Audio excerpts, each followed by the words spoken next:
अपनी ही सरकार के खिलाफ, जी हां, धरने पर बैठ गए हैं चिराग पासवान। अपनी ही सरकार के खिलाफ चिराग पासवान ने बोल दिया हल्ला।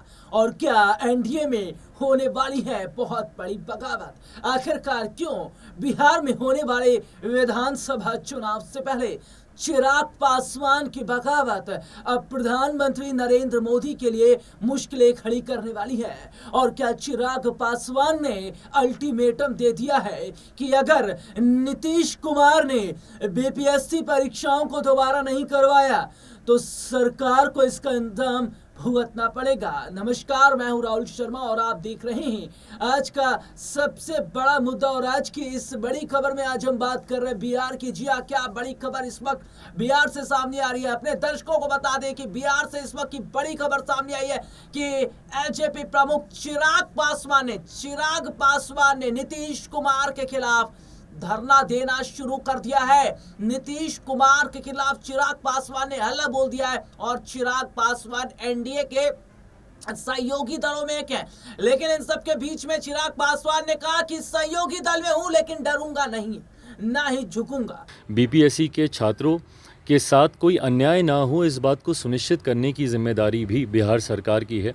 जिस तरीके से बीपीएससी के द्वारा री एग्ज़ामिनेशन कराया गया और वो भी कुछ छात्रों का ही, ये गलत है। दो एग्ज़ामिनेशन में कहीं ना कहीं किसी को अनड्यू एडवांटेज मिलता है और ये गलत परंपरा की शुरुआत होगी अगर इस तरीके से सिर्फ एक बैच को अलग से री एग्ज़ामिनेशन करा दिया जाए और बाकियों को पुराने एग्ज़ाम के आधार पर ही उनकी मार्किंग की जाए। ये गलत है।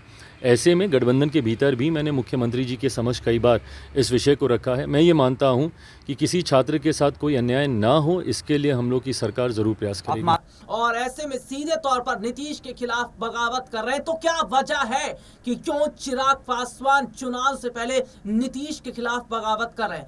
दरअसल अपने दर्शकों को बता दें कि हाल ही में बीपीएससी का प्रोटेस्ट देखने को मिला था और इस प्रोटेस्ट ने नीतीश कुमार की सत्ता को हिलाकर रख दिया था। अब ऐसे में अपने दर्शकों को बता दें कि छात्र अभी भी अपनी मांगों पर अड़े हैं।